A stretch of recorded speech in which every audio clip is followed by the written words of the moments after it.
welcome to A Critical Dragon, where I talk about narrative in film, television, and in books. And today's video is going to be about ochre. Um, this is a bit of a running joke in the Malazan community because ochre is a recurring word in the Malazan Book of the Fallen and in the novels of the Malazan Empire.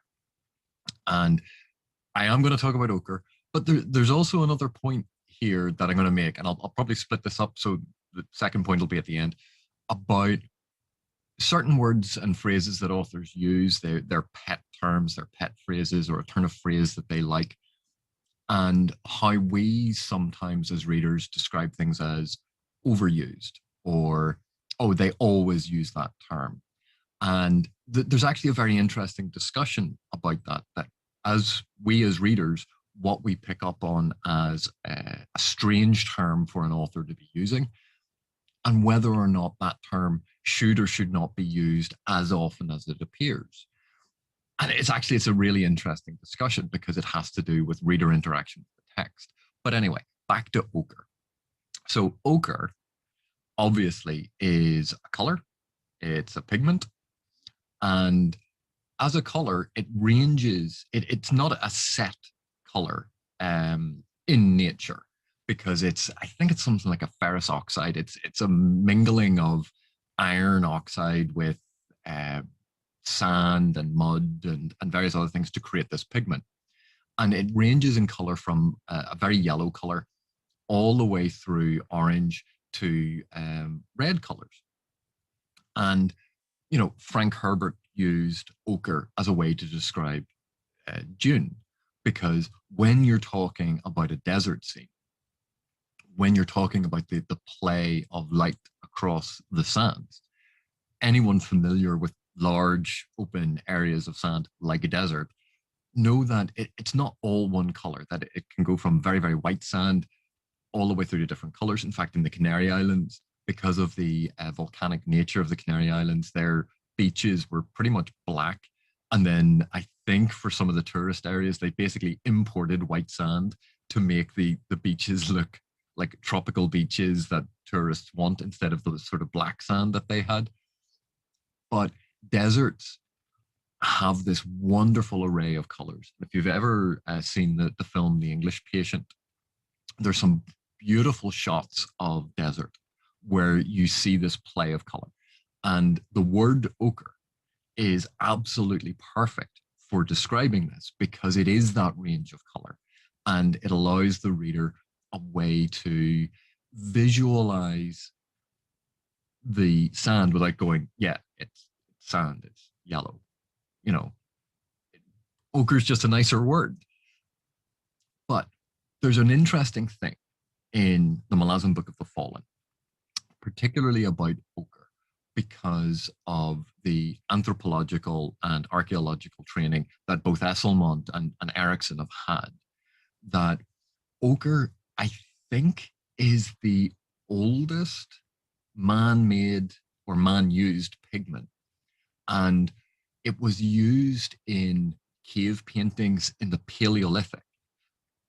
And it's used, I think, on almost every continent, maybe not Antarctica, I don't know.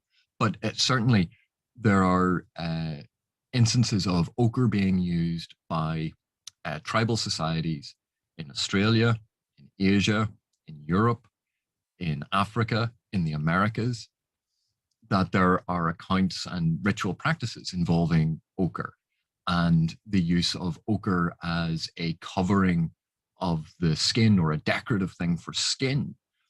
And there's even a suggestion that using that type of mud and pigment had medicinal properties. We see this in fantasy all the time about a sort of like healing mud put on. But that may have its historical antecedent in the use of ochre as a way of helping blood clot and preventing infection.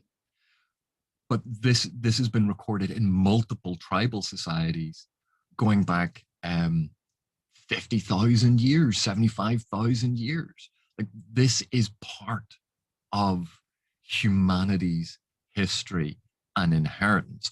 Ochre is not just a color. Ochre is incredibly important as this historical part of who we are as people.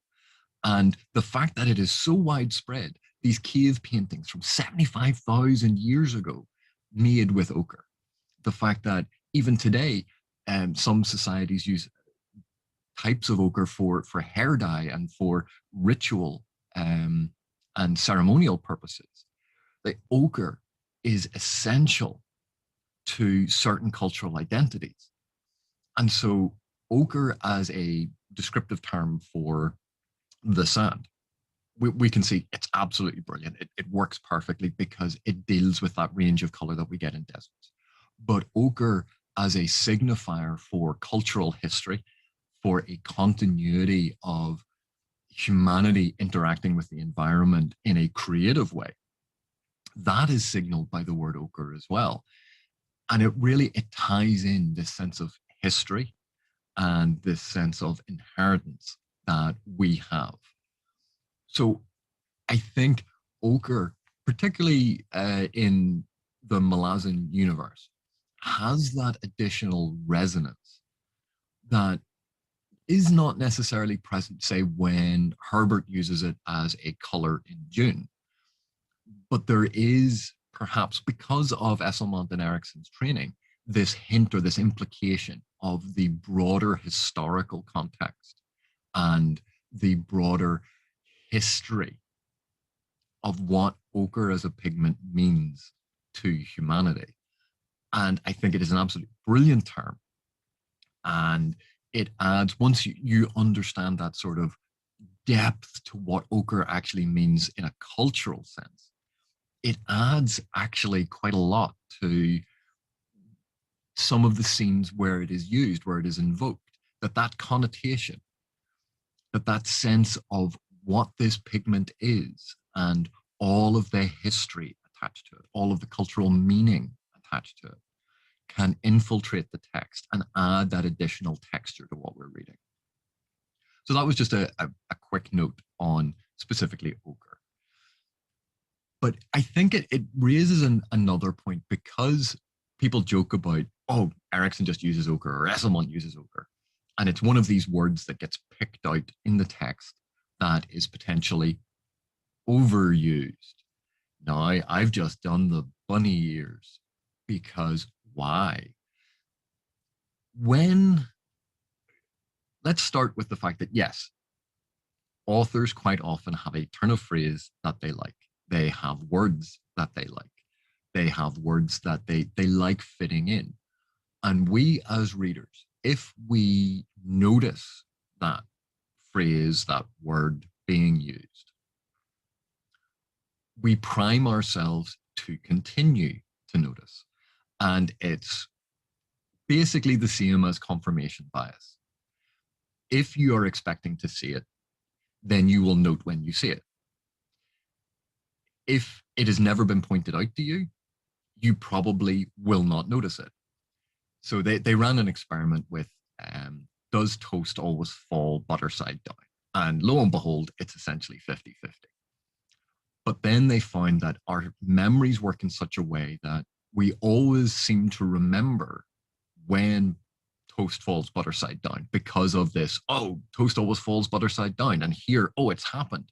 I remember that. But when it doesn't, because it doesn't fit with that concept in our heads, we don't remember it. We don't remark upon it as much. And it sort of just disappears from our memory. We have the same thing that happens in lots of different ways, particularly when reading. So when someone points out, this author always uses this phrase, when we see that phrase, we go, ah, this author always uses that phrase, and it sticks out in our mind. And so we keep note of how often it is used, at least, partially. But this then leads to, why do we pick up certain things to say this is overused? And why do we allow other things not to be used? If you think of the word, and we're talking about ochre, the word ochre in the Malazan Book of the Fallen, let's just focus on that. So it gets used and you go, oh, he's used ochre again. Oh, he always uses this term. Why don't we have the same reaction to the word sword? Like sword, I can guarantee you, is used more often than the word ochre. And you go, oh, well, sword is a perfectly normal word. Ochre is strange. And you go, well, actually, ochre's not a strange word. And this is where we get into one of the ways that certain things stick out to us. We have, each of us, a vocabulary, a common vocabulary, words that we are aware of, words that we use in a general sense. We have an extended vocabulary of words that we are aware of, but we don't generally use. And then we have words that we are unsure of. We know we've heard them somewhere, but they're odd. And then there's obviously words that we've never heard of. And so we have this range of vocabulary, words that we know, but not all of them are in our everyday vocabulary. So when someone uses a word that doesn't fit with our everyday vocabulary, it sticks out. It's new. It's, why are they using that term? And because we don't know it as much, it becomes slightly noticeable. And my neighbor is drilling and doing DIY next door, and I have no idea if that's going to come through in the video, but I'm going to carry on anyway. Where was I? Oh, yes. So certain words, because we are unaware of them, they appear strange. We then notice them. We notice them more than standard words that we are used to reading. So when that word reoccurs, we notice it again, and we get that confirmation bias. But ask yourselves, and this is something, looking at a text, how many times does an author have to use something for it to be overused? If a text is 150,000 words, which is very easy in an epic fantasy novel, 150,000 word long narrative, and the author uses the word 50 times. That's 50 times out of 150,000. Is that overuse? You go, well, if it's a rare word, it should be used sparingly. It shouldn't be used all the time. And this is where we get into why some readers pick up on a word and say it is overused, and other readers go, no, it's perfectly fine. Because our individual vocabularies are different. And someone who reads a lot of fantasy is going to be much more familiar with things like Vembrus and the different types of armor or the different types of weapon, or even different ways of talking about magic or the different types of magic. So for instance, the word necromancer. Necromancer. For someone who doesn't read fantasy, that is an incredibly odd word. And if they were reading something where necromancer kept being referred to, they'd go, that's very, very strange. But for someone who's used to it, your eye just glazes over it because you know exactly what it means. You know exactly how it fits in with something. So you don't notice it. It's not overused. It's just a normal word in a sentence. Which then brings us to, well, sometimes it's how a word is being used and certain pet peeves that we individually have. So, for instance, let's say the phrase righteous anger. There's a certain fantasy series where the phrase righteous anger gets used quite a lot because it's a justification for that hero's particular action. Or we can have another expression, which is they snarled something. And when you read it literally, you go, how does someone snarl something? Or someone grimacing, or someone grinning. And once we pick up on it, once we pick up that this is a description that the author uses and likes to use, we then start noticing it a lot. And it sticks out on the page. But does that necessarily mean that it is overused? And for people who would say, oh, but if I'm noticing it all the time, then the author has overused it. You go, but what you notice sticking out all the time is not necessarily what I notice sticking out all the time, and is not necessarily what my neighbor with his drill is going to get a beat. Seriously? I have no idea if you can hear that, but it's incredibly loud to me. But what we notice as sticking out is going to be individual. And then if we point it out to other people, they, of course, will start noticing it as well. And we go, oh, yeah, but now lots of people notice it. But they didn't before you pointed it out. And so we end up almost with a circular Ouroboros of the snake eating its tail on this one, that because one person has noticed that, said it to someone else, they are now noticing it, and they tell other people, and now lots of people notice it, which is a justification for saying that the author has overused it. But how many times can an author use an expression in 150,000 word text that counts as just standard use, and how much is it overuse? Because that's an evaluative judgment based on an individual perception and valuation of what we think is an acceptable level of use. And that is always going to be individual.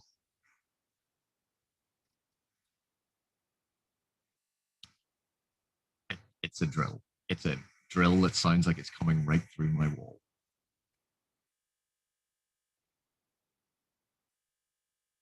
I'll be back in a minute. So my point about when something is used and when it is overused, it always is going to be a subjective opinion. And if someone points out a specific phrase to you, it's more likely that you're going to start noticing it and then have that opinion that it is overused. But we have to always remember context, nuance. These are things to bear in mind. And when we make statements about this is overused, we have to place that value judgment, because overused is implying that there's a certain level of use that is appropriate. And you go, well, okay, if you say that phrase is overused, my very first question is going to be, how many instances are okay to use then? At what point does it become overused? If we say that this author has a penchant for using this phrase, it's a tick or a signature, or it's a phrase that they just enjoy using. That's very different to saying something is overused, because overused implies a value judgment. Whereas saying this author likes to use that phrase is identifying something in a non-value way. It's not pejorative. It's not crediting the author. It's just noticing that this thing happens. And it might seem like a very small point, but this is one of the things that is very easy to do when we talk about books. When we talk about a good book or a bad book, we're making a value judgment. But that value judgment quite often is going to be very, very personal. But your mileage may vary on this one. I hope you have a great day, and I hope to catch you in the next one.